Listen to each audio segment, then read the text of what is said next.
So this jig is pretty tricky to set up. It's very effective. Basically, the way it works, because you have to taper both sides.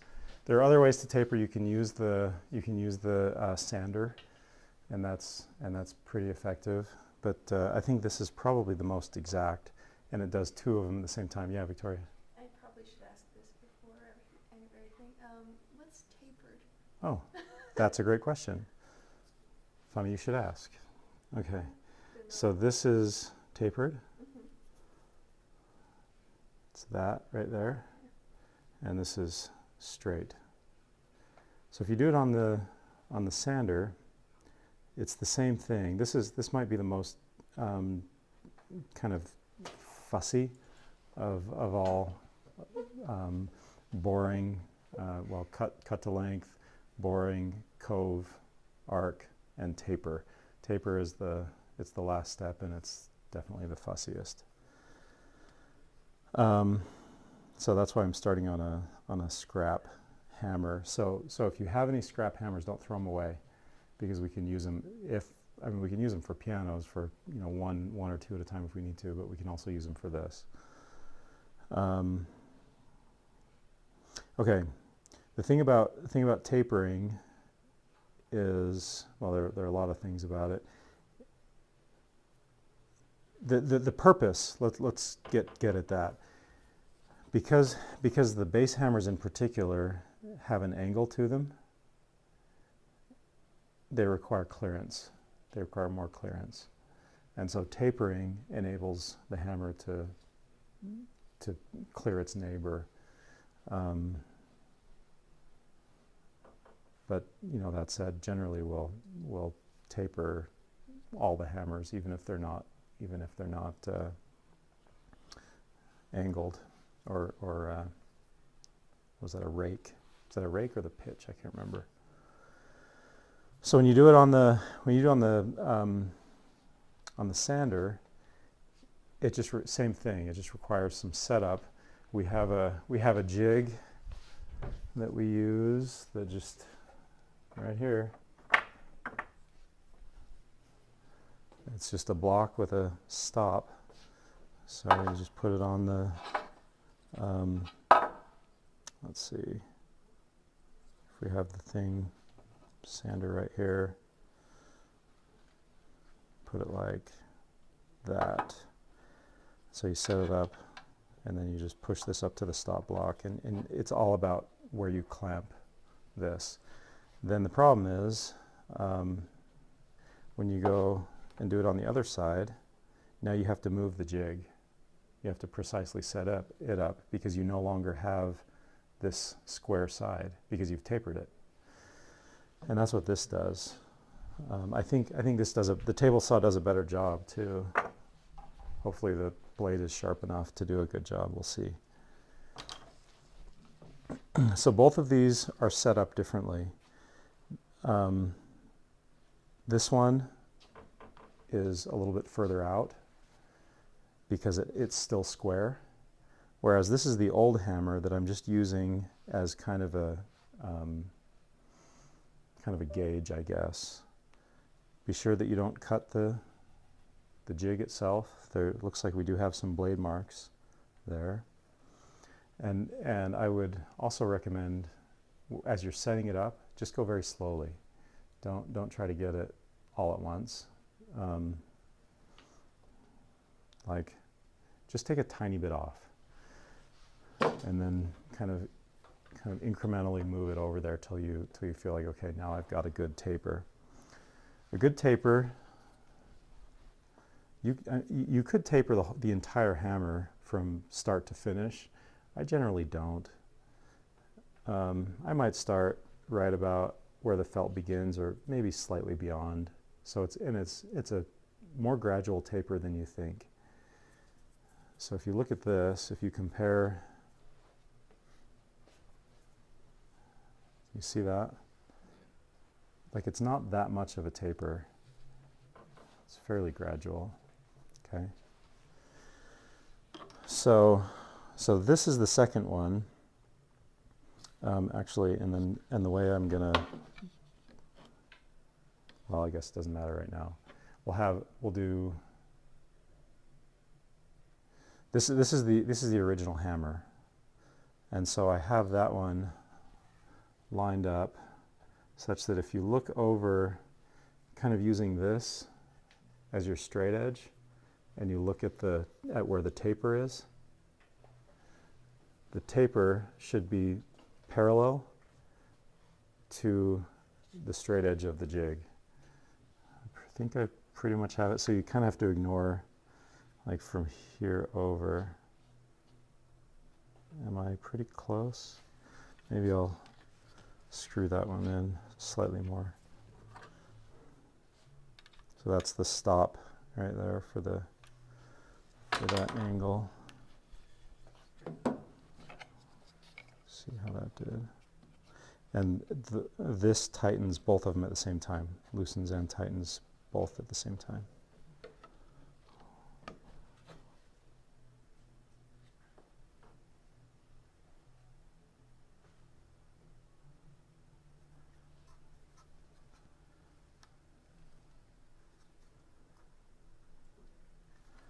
I think it might be hitting the bottom. So I'm going to move this one out.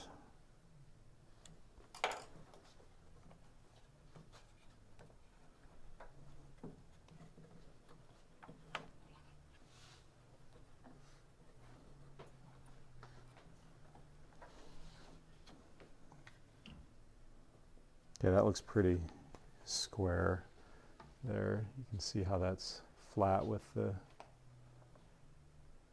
old taper. So that's, I mean, that's essentially where we're going to be tapering. That side is where the old one was. And this one, it's a little bit more of a guess. So that's why we use a spare hammer. Okay, then, and you'll notice that I have the blade low, right? Because we have this protector thing. I mean, it's a saw stop, so we don't have to be too afraid, but let's try not to touch the blade. So I think that looks about properly set up. Let's try it, see how it looks.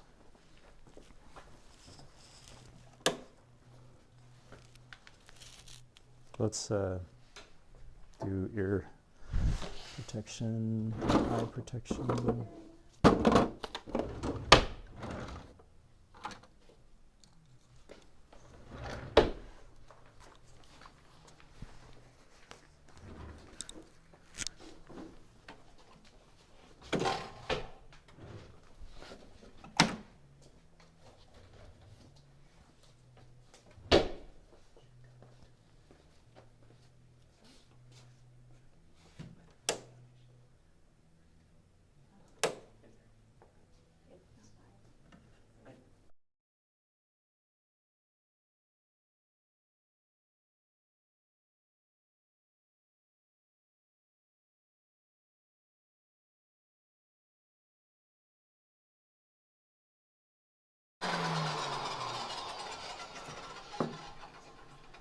Okay, let's check the test. So this is really the one that we're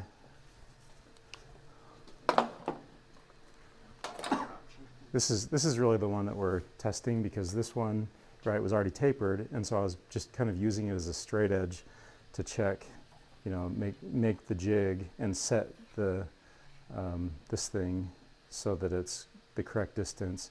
You know, essentially thinking, okay, if this glides along the blade, does everybody understand that?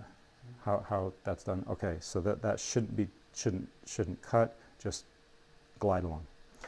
And then this is the one that we're actually tapering. So we did that side. Let's see how it looks. It might be slightly too aggressive, but I don't know. Let's try it on the other side. So the idea with this jig is you have these set up differently, right? So you put one on here, and then you put, after you run it through, then you put one here, and then number 2 here, and then 2 here, and then 3 there. So each get both sides. Okay. Okay. So now I'm going to try this on the other side. See how it. Well, it's quite a bit longer, so that might mess with it because it's hitting. It's not hitting my stop screw. It's hitting down there. But let's try it.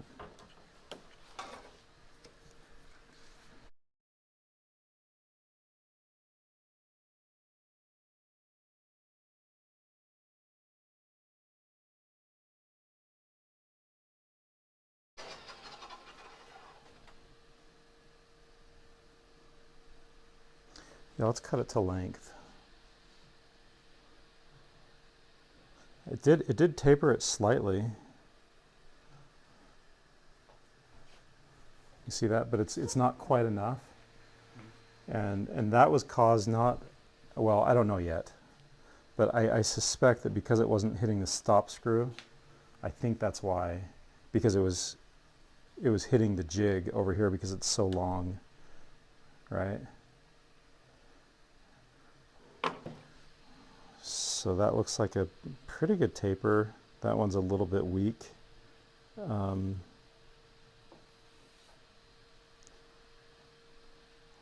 Let's I'm going to cut this one to length real quick and see if that affects it.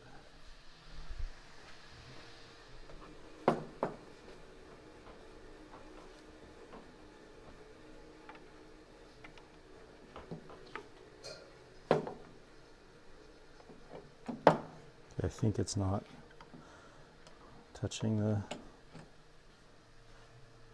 jig, or if it is, it's slight. Okay, so that'll get in there a little more.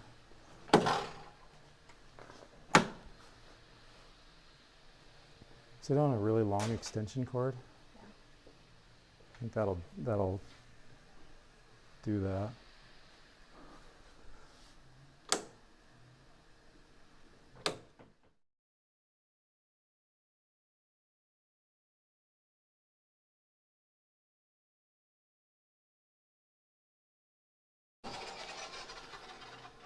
Ooh, that's nice. Check that out. Now that we have the stop screw. What's that? Now it's like cut at length so that the stop screw. So the stop screw is actually doing its job, yeah, whereas it was too long, so it was hitting there before. Hey, Mike. Hey, you'll have to watch this video later. I will. I've watched all the ones that I did. Perfect. Okay, here we have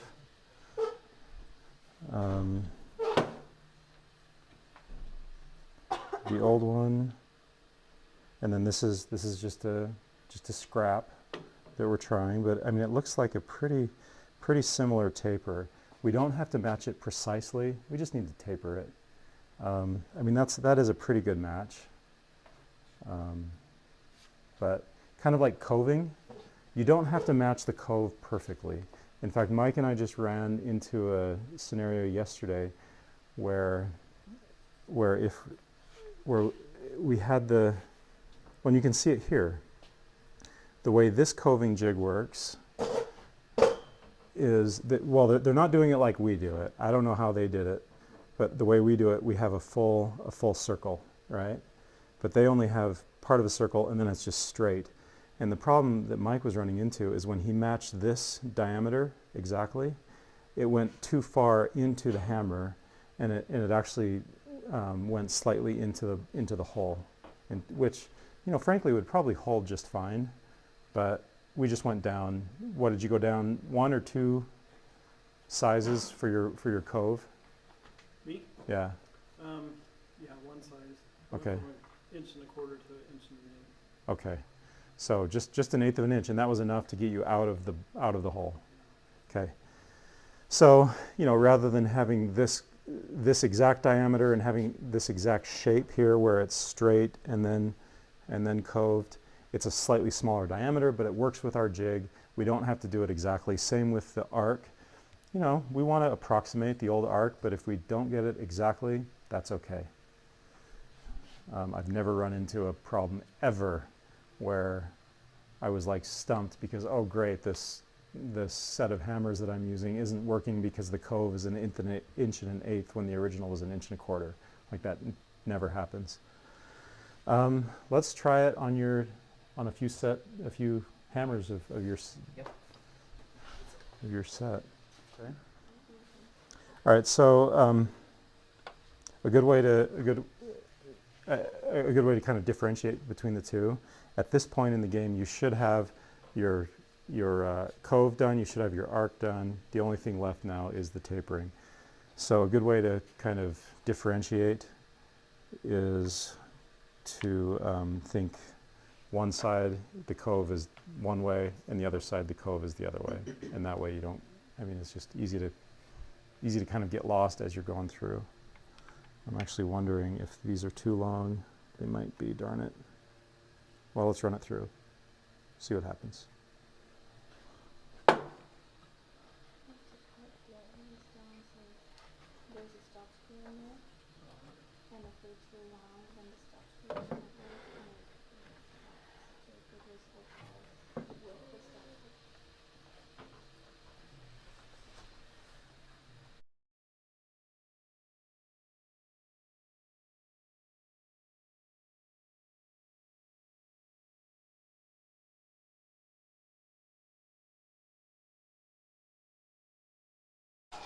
So it's all in the setting up the jig, right? Spend like all your time setting up the jig, and then once you feel confident that the jig's in a good place, then you can just zip right through them. Okay, so that actually looks pretty good, even though it is slightly longer than the other one, and it was getting in the way. See that taper? It's only half tapered. We'll get the other side here in a minute. So that's a good looking taper. What's that? Are upright hammers tapered? They are, yeah. Okay. So I'm happy with that. Okay, so now I'm going to go upside down on this side. Make sure that your tail so you've got three stop screws on each hammer. I should have gotten into this before. So there's one, that's the back of the hammer. There's two, that's the rear side, and then three, that's the front side. So now I'm going to go upside down on this one, right side up on this one. Okay, make sure they're seated. Tighten it down.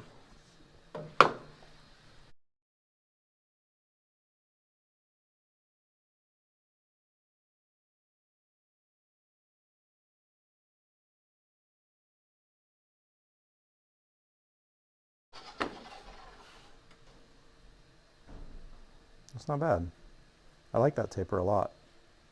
It's maybe slightly, no, that's perfect. Let's see the perfection. There's the perfection. That's a beautiful taper. So beautiful taper. The taper itself starts in the same place, right? I have seen plenty of hammers, like I said, Mike, you weren't here when I said it, that start like virtually at the top of the hammer and they taper the whole way. I don't like that.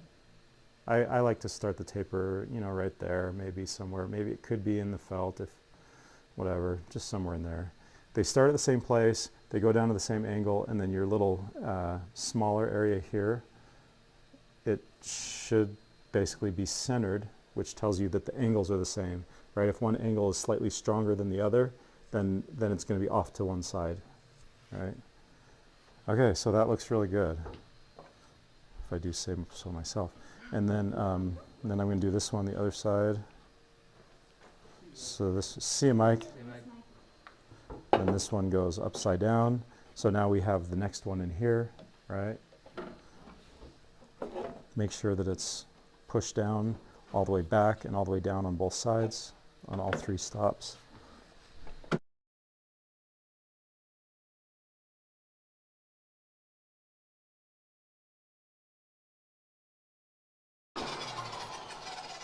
Yep. Love it. There it is.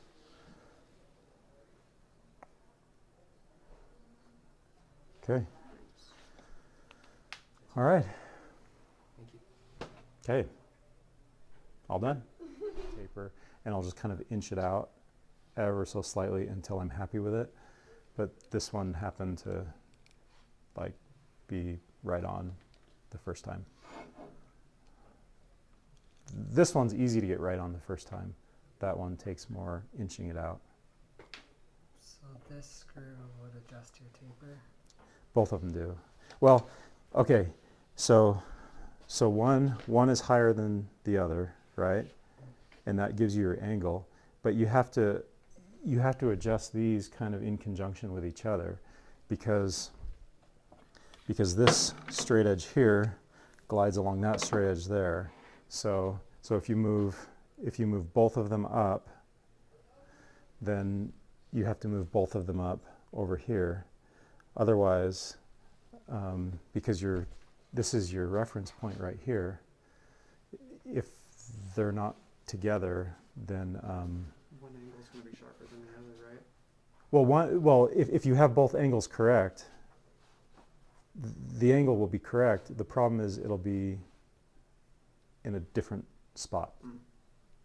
It has to be the right angle at the right height, Right. at the right distance away from the jig, I should say. Okay. If you're setting it up the first time and you're a little bit unsure, come get me and we can set it up together. And yeah. And the belt sander one, you do all one side, and then you have to switch and do all the other side. That's right. That's You right. have Try to to, match the You Yeah. have to adjust the jig each time you turn it. That's to the right. other side. And it doesn't do as nice a job. You don't do two at a time. Right. You don't do two at a time. It doesn't do as nice a job. It tears up the hammer a little bit. It can get the felt kind of dirty. What else, Jake? What else am I missing here? McKinley, other downsides of using the sander method? Did I get them all? It's just harder to get it consistent. Don't fear the table saw, just respect the table saw. Okay. Would you like us to do this outside or inside? You can do it in here. Okay. Just clean up. All right. Okay. Thanks, you guys. Thank you.